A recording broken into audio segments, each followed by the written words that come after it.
Hi there, Aries, and welcome back to Star-Lord is Tarot. This is your tarot forecast for the week of July the 15th through to the 21st. I went ahead, shuffled the cards, laid them all out. Let's see what's going on for Aries. First up, we have Major Arcana Temperance in the upright, followed then by the Knight of Swords in the upright, Three of Swords reversed, Seven of Swords reversed, and lastly, we have the Five of Wands reversed.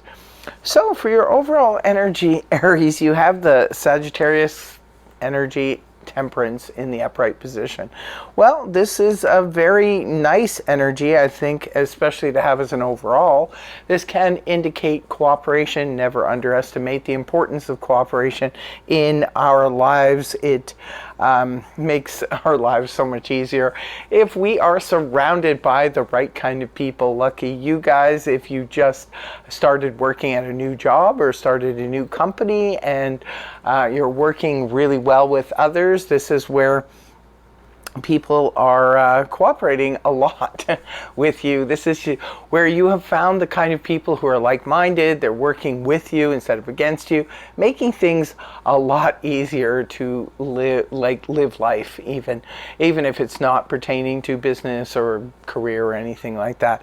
This could just be in your life in general. Maybe the people around you are extremely cooperative. It's also very healing energy. The Temperance is a card that represents a little bit of needing to have patience. I know patience is not Aries' long suit, but there could be a need to be a little bit patient this week. Those of you who are baking this week, you could turn out some fabulous treats. I call it my baker's card.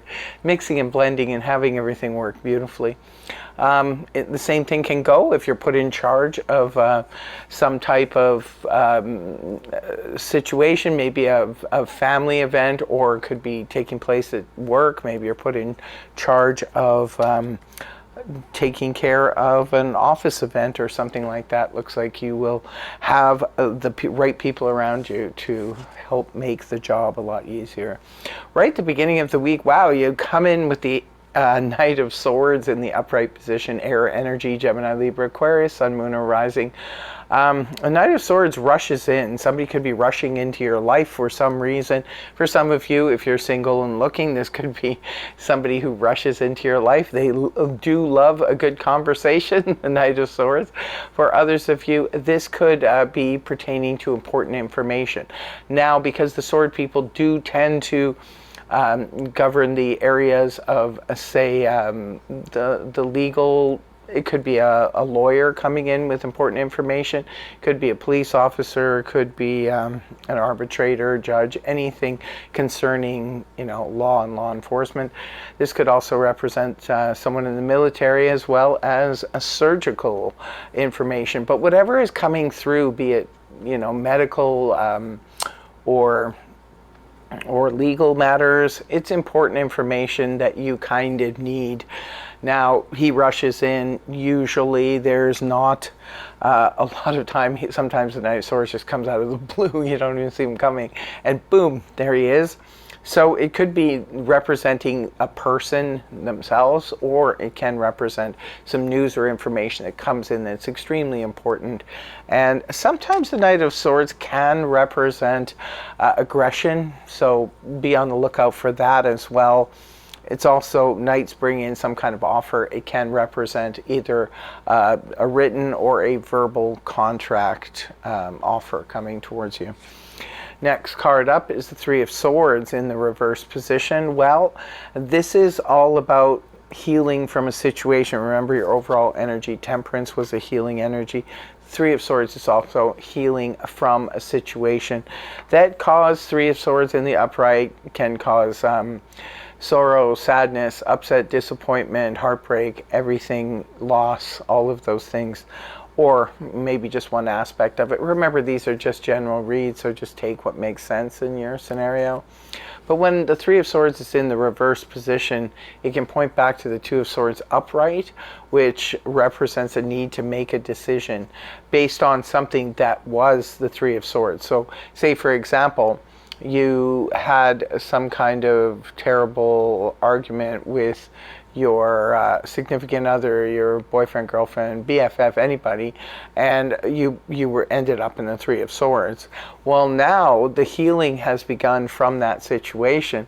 However, it puts you into Two of Swords energy of, do I trust going back into that situation again because of the fact that I was in the Three of Swords once? So it's a logical thing to go through people's minds, even if, say, the Three of Swords represented, say, a loss of a pet or something like that.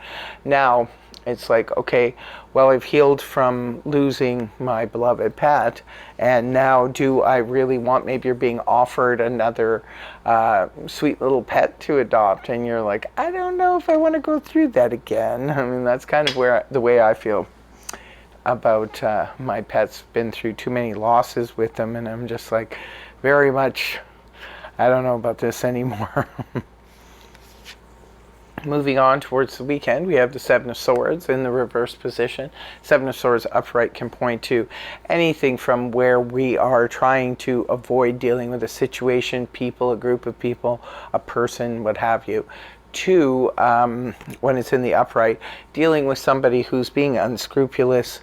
This can represent the little scoundrel, somebody who's trying to get out of Dodge without taking the consequences of something. When the card is inverted, this can indicate, maybe for some of you, that somebody maybe who was being a little bit sketchy now has been outed, has been, you see what they've been doing or what they've been up to. Others of you, this is representing, if it's representing avoidance, this can indicate that you no longer wish to avoid either a subject matter, a person, or people. This is like, I'm done avoiding that. I'm going to deal with this head on now. Thank you very much. Last card you have, Five of Wands in the reverse position. Five of Wands upright can point to where it's a lot of he said, she said nonsense going on. I call it full moon madness the week before the full moon, where everybody gets up in arms over something or other.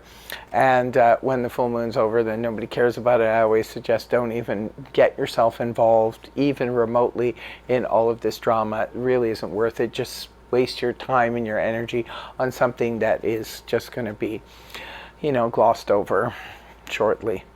For others of you, the Five of Wands could have represented competition, because this card is, classically stiff competition.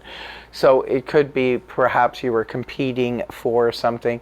We compete all the time in our jobs, hobbies, that kind of stuff. Maybe there was a stiff competition there at the end of the week for you, but it looks like the competition is over, pointing back to the Four of Wands upright, which is a card that represents gaining some ground or some stability as a result of the win or the situation. And even if you don't win in a competition, it could be consolidation. Sometimes we don't win things, but yet the situation that comes from just competing can be just as wonderful as the win. So in closing, I will be pulling a card from the Wisdom Oracle deck.